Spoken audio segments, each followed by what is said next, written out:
So kagaya nga nung sinabi ko sa inyo kanina guys, merong unexpected event, turn of event na ma-experience kayo pagdating sa inyong kaperahan. And ito guys, maaari ito magdala ng blessings, no? Parang bibigyan kayo ng chance ni universe na maka-experience ng blessings, mga kapiksi, ngayong third quarter ng 2025 dahil dun sa unexpected na kaganapan sa iyong kabuhayan, kaperahan. Okay, so kailangan marunong kayong kumilos, mga kapiksi. Kailangan marunong maagap kayo, no?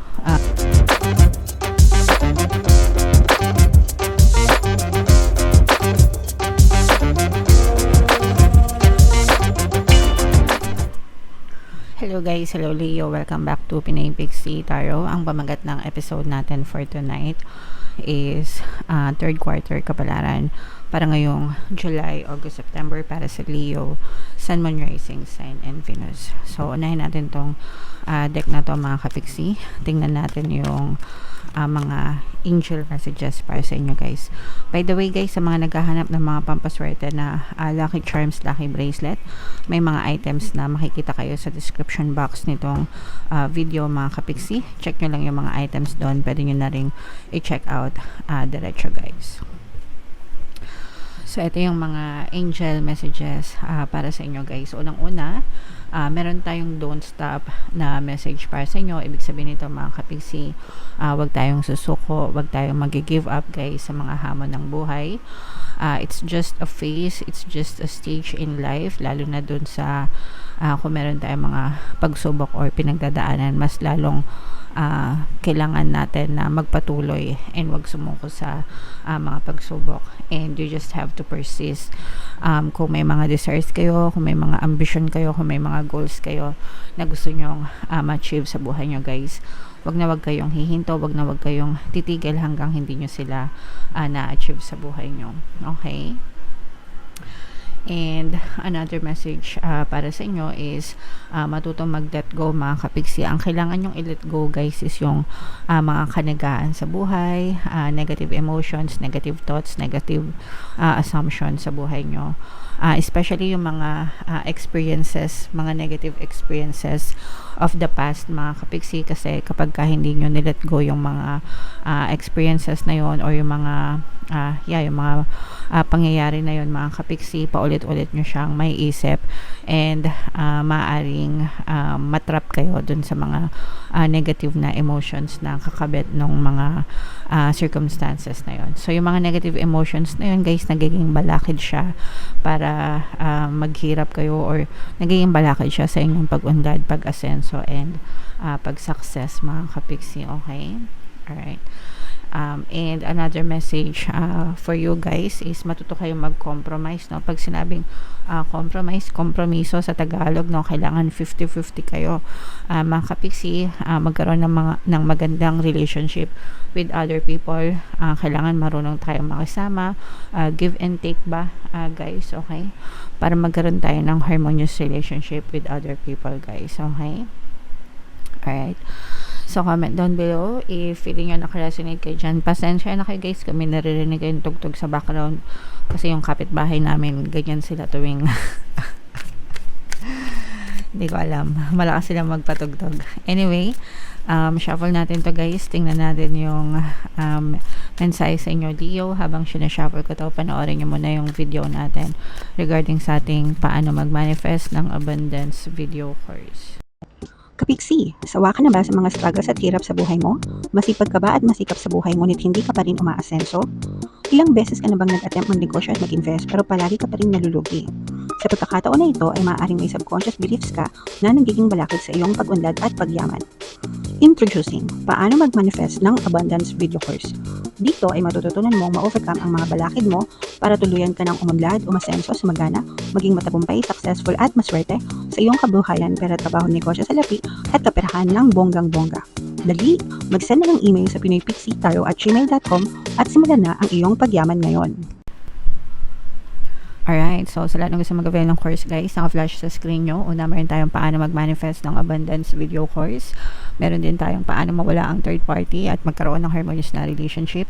And meron din tayong paano pabalikin si ex-revised breakup. So sa mga interesado guys, mag-send lang kayo ng email sa pinoypixie@gmail.com. So, Leo guys, kayo ay ni-represent ng King of Wands sa ating spread mga kapiksi. Latag natin yung spread nyo guys. Again, sa mga naghahanap ng mga pampaswerte na lucky charms, lucky bracelet, may mga items na makikita kayo sa description box mga kapiksi. Pwede nyo na rin i-check out yun. 3 beses tayo maglalatag ng spread guys, no? Isa para sa July, para sa August, para sa September. Pero, anytime guys na mapanood nyo tong video, pwede siya makaresonate sa inyo, okay? Or anytime pwedeng yung ma-experience to sa loob ng third quarter. So, this is both negative and positive mga kapiksi. Yung nakikita natin dito sa negative guys is for some of you, pwedeng nagkakaroon kayo ng problema sa relationship mga kapiksi, no? For some of you, pwedeng nagkakaroon ng coldness sa relationship, pwedeng nagkakaroon kayo ng problema sa relationship, problema sa pera, financial issues pagdating sa relasyon mga kapiksi na nakaka-apekto sa relationship. For some of you guys, you may also be dealing with a toxic partner. Pwedeng toxic yung partner mo, toxic yung sitwasyon nyo ng person mo. Pwedeng manipulative din itong person mo mga kapiksi. Parang sinasakal kayo, ganyan. Narcissist for some of you. For some of you naman, pwedeng matikas lang talaga yung ulo ng person mo, mga kapiksi. Stubborn, ma-pride, ma-ego, egoistic, ganyan. So, yeah, medyo sumasakit yung ulo nyo dito sa person na to. And actually, for some of you guys, parang nag-iisip na kayo na parang umiscape, no? Or lumayo dito sa person na to. So, parang naiisip nyo na tawag dito, makipaghiwalay, ganyan. Or magpakalayo-layo dun sa person nyo, mga kapiksi. So, syempre guys, kanya-kanya naman kayo ng sitwasyon. Kung gusto nyo ma-resolve yung mga issues nyo guys sa relationship, meron tayong mga relationship subliminals dyan, libre lahat sa YouTube, and yung mga courses na nabanggit ko kanina guys, pwede nyo rin i-avail kung gusto nyo ma-resolve yung mga issue nyo sa relationship guys. On the good side naman, pagdating naman sa kaperahan guys, maganda naman yung tawag dito, energy nyo pagdating sa money. For some of you, parang may mga unexpected na opportunity, no? Parang may unexpected na event, turn of event na maaari mangyari pagdating sa inyong pangkabuhayan. And kapag sinamantala mo ito mga kapiksi, parang magbubukas ito ng door of opportunities para sa inyo. So, yeah, expect nyo na magiging maganda yung energy nyo sa money. Pero tingnan pa natin guys kung ano pang nakaabang sa inyo. So, ito i-bind nyo na yan sa comment section guys. Unexpected situation sa money, yan, unexpected opportunity. Yeah, so, tingnan pa natin guys. Ayan, no? Mga blessings, mga kapiksi, no? So, dito merong another water sign, Cancer, Pisces, Scorpio, air sign, Aquarius, Gemini, Libra. For some of you, pwedeng may ganyan kayo sa inyong natal chart, or you may be dealing with other people na may ganyan sa kanilang natal chart. So, kagaya nga nung sinabi ko sa inyo kanina, guys, merong unexpected event, turn of event na ma-experience kayo pagdating sa inyong kaperahan. And ito guys, maaari ito magdala ng blessings, no? Parang bibigyan kayo ng chance ni universe na maka-experience ng blessings, mga kapiksi, ngayong third quarter ng 2025 dahil dun sa unexpected na kaganapan sa inyong kabuhayan, kaperahan. Okay, so kailangan marunong kayong kumilos, mga kapiksi. Kailangan marunong maagap kayo, no? Kumbaga marunong kayong tumingin ganyan ng mga opportunities, and hindi lang tumingin, pero kailangan marunong kayong kumilos, mga kapiksi. Okay, so palagi ko nga kayong sinasabihan na ang pagkakaiba ng taong nakakaalam sa taong nagwawagi ay nasa pagkilos. Okay, so dapat marunong kayong kumilos kapag dumating yung opportunity na yon. Okay, so ito guys, i-mind nyo na tong mga blessings na to. Blessings, pagpapala, kasaganaan, second chance, opportunity, yan. And for some of you mga kapiksi, no, may mga goals na ma-achieve din kayo, mga kapiksi, yung mga desires nyo, yung mga wants nyo, guys. So unti-unti nyo siyang na-experience, unti-unti nyo na siyang naabot. Especially kung nag-goal setting kayo mga kapiksi, kung meron kayong mga sinet na goals for 2025, kung hindi nyo siya na-achieve ng first and second quarter ng 2025, most likely ngayon third quarter, maaring may ma-hit kayo or may mga goals na ma-achieve kayo guys. Okay? So, i-mind nyo na yan sa comment section. For some of you guys, maaaring meron kayong ma-discover na parang ugali ng isang tao na ginagawa sa inyo.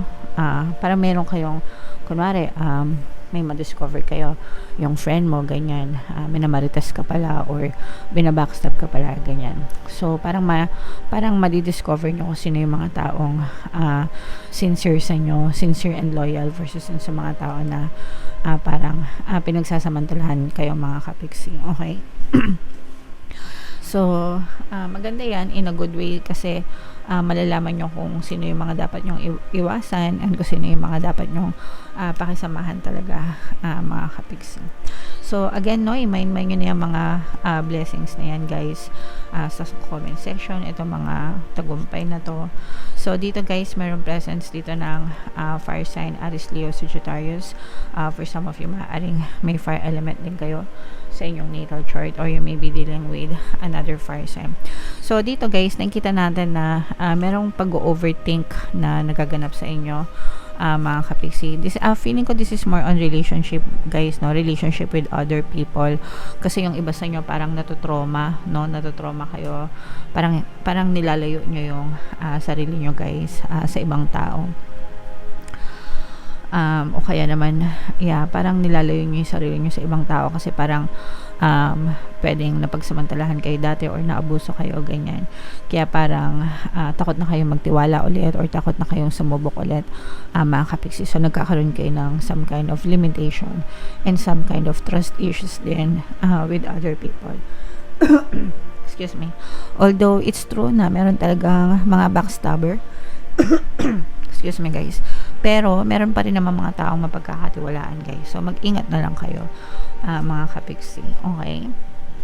And, so, nakikita na nga natin na for some of you, mga kapiksi, no, maaaring meron pang magpatibok ng puso nyo. Pero, yun nga, mga kapiksi, parang yung iba sa inyo nagkakaroon nga, sabi ko nga, meron kayong trauma o kaya meron kayong trust issue, kaya parang ayaw nyo munang mag-in a relationship ulit, mga kapiksi.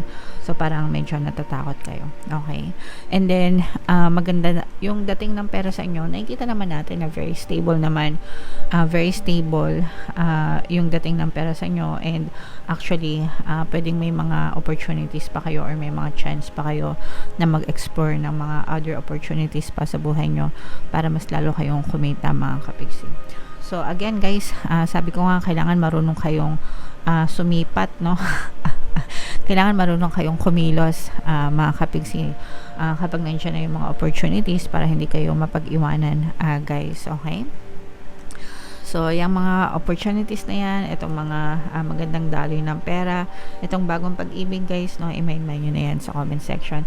Lahat ng mga magagandang nabanggit ko, guys, i-mind nyo na sa comment section and comment down below, mga kapiksi, if feeling nyo naka-resonate kayo. Alright?